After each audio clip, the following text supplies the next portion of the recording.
Right on time today. Good afternoon. We are pleased that Congress has been able to meet our defense spending requirement and come together on a 2-year spending bill. This still achieves our top priority, a much-needed increase in funding for our national defense. This deal also increases budget caps, ends the sequester, and provides certainty for the next 2 years. Defense spending will match the request made by the Pentagon and will reflect what the President signed into law with the National Defense Authorization Act. The bottom line is that thanks to President Trump, we can now have the strongest military we have ever had. Additionally, this still increases the debt ceiling to March of 2019, which moves us away from crisis to crisis budgeting. It also ensures funding for our other critical priorities, including rebuilding America's crumbling infrastructure, tackling the opioids epidemic, and taking care of our great veterans. To discuss this agreement in more depth from a military perspective, we have Secretary Mattis here with us today. Secretary Mattis will come up to make a brief statement and take a few questions on the importance of funding our armed forces, and then I will be back up after him to answer questions on news of the day. Thank you, Mr. Secretary. Thanks. Well, good afternoon, ladies and gentlemen, and thank you for taking time out of your schedules to be here today. I've spent the last day and a half on Capitol Hill briefing the members of Congress on our 2018 National Defense Strategy. I'm heartened that Congress recognizes the sobering effect of budgetary uncertainty on America's military and on the men and women who provide for our nation's defense. 2 days from now, I will visit our nation's first Security Force Assistance Brigade at Fort Benning as they prepare to deploy to Afghanistan. To advance the security of our nation, these troops are putting themselves in harm's way, in effect signing a blank check payable to the American people with their lives. Our military has been operating under debilitating continuing resolutions for more than 1,000 days during the last decade. During last week's State of the Union address, President Trump said, "Weakness is the surest path to conflict." In a world awash in change with increasing threats, there is no room for complacency. Failure to implement or fund the 2018 National Defense Strategy will leave us with a force that could dominate the last war, yet be irrelevant to tomorrow's security. We need Congress to lift the defense spending caps and support a 2-year budget agreement for our military. America can afford survival. For too long, we have asked our military to carry on stoically with a success at any cost attitude. The fact that our volunteer military has performed so well is a credit to their dedication and professionalism. We expect the men and women of our military to be faithful in their service, even when going in harm's way. We have a duty to remain faithful to them. Absent a budget this year, America's military will not be able to provide pay for our troops by the end of the year. We will not be able to recruit the 15,000 Army soldiers and 4,000 Air Force airmen required to fill critical manning shortfalls. We would not be able to maintain our ships at sea with the proper balance between operations and time for training and maintenance. We would have to ground aircraft due to a lack of maintenance and spare parts, degrading our pilots' proficiency. We would deplete the ammunition, training, and manpower required to deter war. And we would delay contracts for vital acquisition programs necessary to modernize our force. I cannot overstate the negative impact to our troops and families' morale from all this budget uncertainty. Today's congressional action will ensure our military can defend our way of life, preserve the promise of prosperity, and pass on the freedoms you and I enjoy to the next generation. Thank you. I can take a couple questions here. Yes, sir. General, how damaged would a shutdown be? Would a government shutdown be, given that we have this deal, if there was a decision to shut the government down because, for example, the wall wasn't funded in this deal, how bad would that be to the military? Shutting down the government would be very damaging to the military for all the reasons I just cited about a continuing resolution, but then aggravated by the shutdown itself, where we actually send home all non-uniformed personnel except those in a few critical areas. It just paralyzes everything that we do if we go into that other than the ongoing active operations at sea. And there, the troops will continue to fight. The ships will stay at sea. But the bottom line is training's delayed. The impact just ripples through the force. And it doesn't just happen today. It ripples on as people who are not flying are no longer gaining the level of skill that you and I would associate with them even a year from now when they're promoted. Yes, sir. Mr. Secretary, you mentioned you've been spending the last day and a half on Capitol Hill. This is a Senate arrangement. Do you have any sense, sir, if the House leadership on the Republican side is equally receptive and as enthusiastic as you are? And also, service secretaries, particularly the Navy service secretary, has said the funding problems are not maybe a direct cause, but contributed to the deaths of seamen in the South China Sea, the two most recent accidents. Can you tell the country, if this money is in fact provided, all of the problems associated with training, maintenance, that have been plaguing the military will be eliminated? I am optimistic that what the House did earlier this week and what the Senate did today can come together this week and give us the budget that then enables us to carry out our responsibilities. By ours, I mean all the leaders in the Department of Defense who will address the issues you just brought up. Obviously, a lot of work goes into the execution then, the quality of the training, but you can count on us. We'll earn your trust on this. We will spend the money wisely. Mr. Secretary, if I could ask you about the recently released nuclear posture review. Yes. Calls for smaller yield nuclear weapons to be added to our arsenal. You're on record as saying there's no such thing as a tactical nuke. Anytime a nuclear weapon is used, it's a strategic game changer. So how does this new posture review add to global stability? Because there are many people who believe that if you've got a smaller yield nuclear weapon, you might be more inclined to use it. Right. Remember that what we're talking about here is the nuclear deterrent. And in that nuclear deterrent, we believe that some nations could miscalculate, one in particular, and that nation could assume that if they used in a conventional fight a small yield bomb, we would not respond with a very large yield bomb. Our response to this is to make a small yield bomb and say, don't miscalculate. It's a deterrent. Remember, deterrence is dynamic. It changes from year to year, from decade to decade. We have to address deterrence in its current construct. So we do this.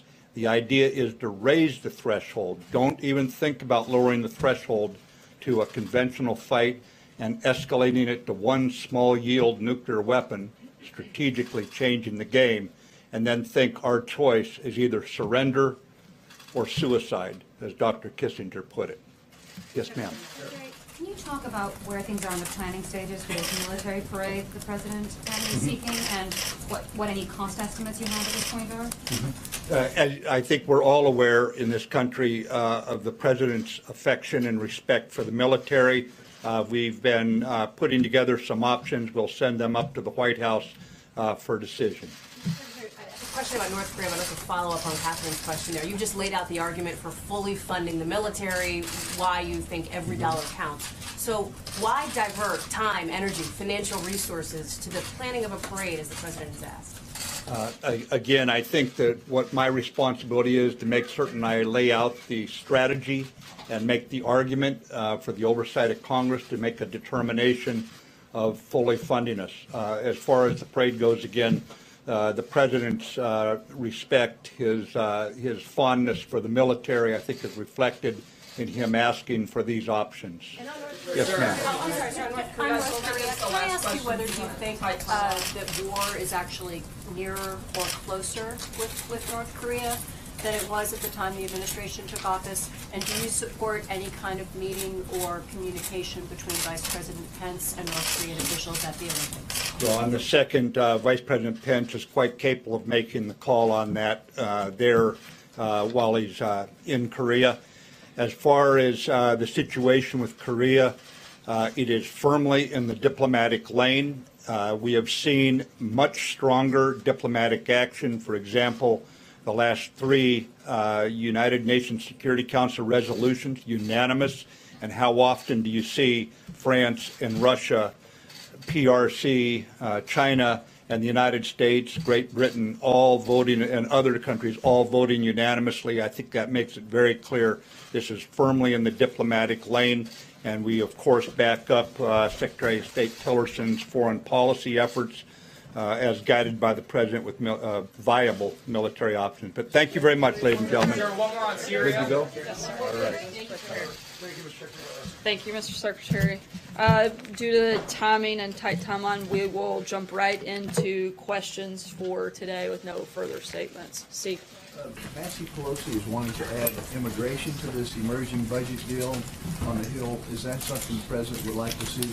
I think we've made clear that the budget deal should be a budget deal, and that members of Congress, like Nancy Pelosi, should not hold our military hostage over a separate issue. We've laid out what we would like to see in immigration legislation, and I think it's something that Nancy Pelosi should support, and hopefully she will come on board. We can get this budget deal done, and then we can focus on getting the immigration deal done. Follow-up, is the President committed to this March 5th deadline for DACA, or is he going to extend the deadline? Look, we are hopeful that we will make a deal with Congress, and we'll see what happens after that. But our goal is to try to get something done. We don't want to keep kicking the can down the road, and we'd like to see a solution, which is why we've laid out a plan that we think addresses everybody's concerns and meets those needs. Jordan? Thanks, Sarah. To put another point on it, will the President sign the budget agreement that was laid out by the Senate this morning? Look, we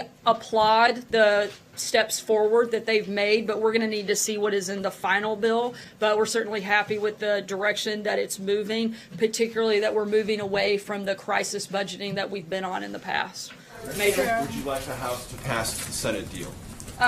We would like to move forward on this front, but again, we want to see the final components. But yes, we're supportive primarily because it meets several of the things that we laid out, including ending the crisis budgeting, and also helps meet the needs of the military and defense spending as were laid out by General Mattis. Question, could you clarify the status, security clearance of Rob Porter, and if the President has confidence in him as a staff secretary? I can give you two statements, as has always been our policy when it comes to security clearances. We don't comment on them. I'm not going to change that today. I can tell you that Rob has been an effective in his role as staff secretary, and the President and Chief of Staff have had full confidence and trust in his abilities and his performance. In a more of an update on that front, Rob has put out a statement which I can read to you now, and I think it will address some of those other questions. These outrageous allegations are simply false. I took the photos given to the media nearly 15 years ago, and the reality behind them is nowhere close to what is being described. I've been transparent and truthful about these vile claims, but I will not further engage publicly with a coordinated smear campaign. My commitment to public service speaks for itself. I've always put duty to country first and treated others with respect. I am deeply grateful for the opportunity to have served in the Trump administration and will seek to ensure a smooth transition when I leave the White House. Sarah, is he going to be leaving the White House anytime soon? There was some conversation a couple of months ago that he was at least contemplating that. He is going to be leaving the White House. It won't be immediate, but he is resigning from the White House, but is going to stay on to ensure that there's a smooth transition moving forward from here. Sarah, thanks. Less than 18 hours ago, the White House released several statements praising Rob Porter, his service. Obviously, he's somebody who's very close with the President. So why would the President accept his resignation if the President thinks he did nothing wrong? Look, I think that was a personal decision that Rob made, and one that he was not pressured to do, but one that he made on his own. Catherine? Can we clear up the matter of the security clearance? Did he have one or not? As I just said, I'm not sure why this is complicated. We've addressed it quite a few times in many circumstances. As has always been the policy at the White House, we don't discuss security clearances one way or the other. John? Sarah, can I ask you about the Democratic memo? We understand, and Chief of Staff Kelly illuminated this yesterday, that this memo is different in terms of its content than the Republican memo was. General Kelly said it's not as clean as the GOP memo was. Republicans who have read the memo are saying that it contains a substantial number of references to sources and methods. My question to you is, do you believe that the White House is I don't want to say being sandbagged, but being put in a difficult position by the Democratic minority, forcing you to make redactions or hold back this memo so it can draw a contrast with your treatment of the GOP memo? I'm not going to make speculations at this point. We're still going through the process that we went through with the Republican memo. We're going to continue to do that, and once that's completed, we'll have something further to add. But as of this point, we don't. John? Sir, can you clarify, the president yesterday said that he would like to shut the government down if he doesn't get funding for the wall, border security. Is what he said yesterday now no longer operative? He's going to support a 2-year spending bill without funding for the wall? Look, as I said yesterday, the focus for us has always been to get a 2-year budget deal. We've also laid out what the priorities that we want to see in any immigration legislation, and we expect to see that. We do want to, that we've made no secret, the president wants funding for the wall and he wants border security, and we expect to see that reflected in the budget. He said he wanted to shut the government down if he didn't get it. Now that's no longer operative? Is that no longer the position? No, the position hasn't changed, and I addressed this yesterday. The president is making the point, the only people that have shut the government down are the Democrats.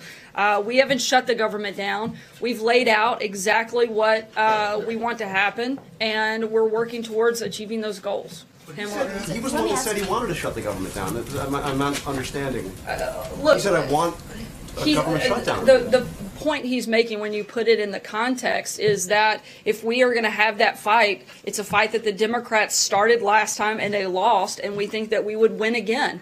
We want a 2-year budget deal. We want an immigration plan that fixes the problem and doesn't further kick the can down the road. Those are the two focuses, and we're hopeful we'll get those done. How can the president still have confidence in his deputy attorney general when he said he feels vindicated in the Russia probe by the Nunes memo that mentions Rosenstein and the fact that Rosenstein oversees the Russia probe?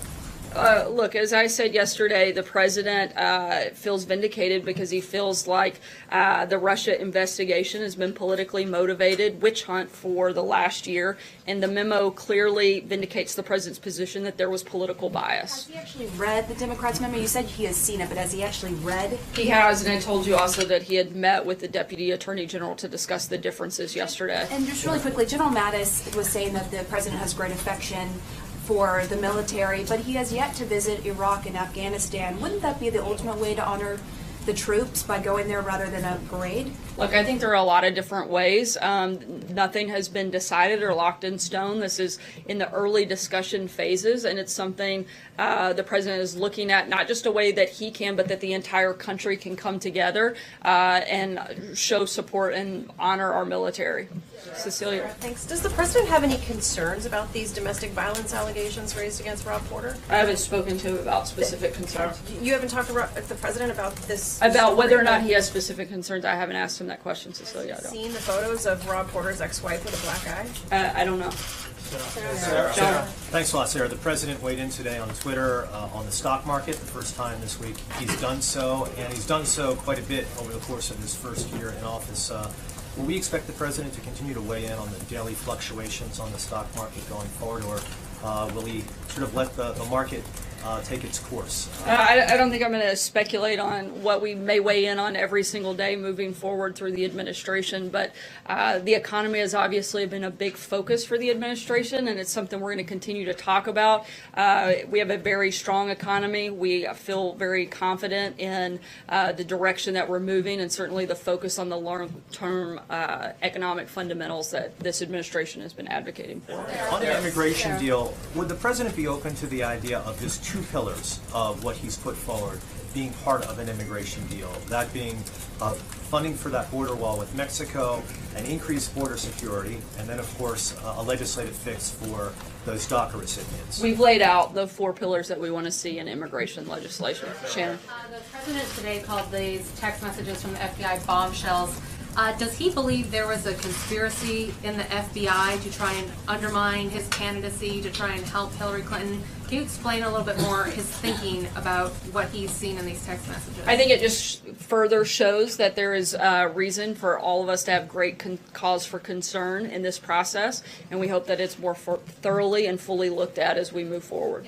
Just quickly on the FBI, are there some more specific changes, personnel changes you'd like to see at the FBI? Not that I'm aware of at this time. Stephen. I just want to give you a chance to respond to the concerns about the propriety of this parade down Pennsylvania Avenue. A lot of people in the country think that That's not how the American military should be presented to the world, rolling tanks down America's Main Street. What do you think? Look, as I said, we haven't made a final decision. The president's simply exploring different ways that he can highlight and show the pride that we have in the military, the people that have served and sacrificed to allow us all of the freedoms that we have. The president is very proud of the United States military and all that they do on behalf of all of us, and we're simply exploring options. I think it's way too far speculation to start weighing in on, whether or not we think certain things are appropriate when nothing has been decided and it's literally in a brainstorming session. Is it true that the report that the president essentially gave a directive to the Defense Department that this is something that must happen? No, the president asked them to look at different ways and explore and see what those options look like, as the secretary said. Take one last question. Sarah, to follow up on these text messages, does the president believe that former President Obama was involved in the investigation, the Russian investigation against him, which is what alleged between those texts between Peter Strzok and Lisa Page? I'm not aware of that specific concern, but I think that there is a lot within those text messages that gives us great cause for concern, and we, again, hope that they look at them thoroughly and investigate this process more fully. Thanks so much, guys.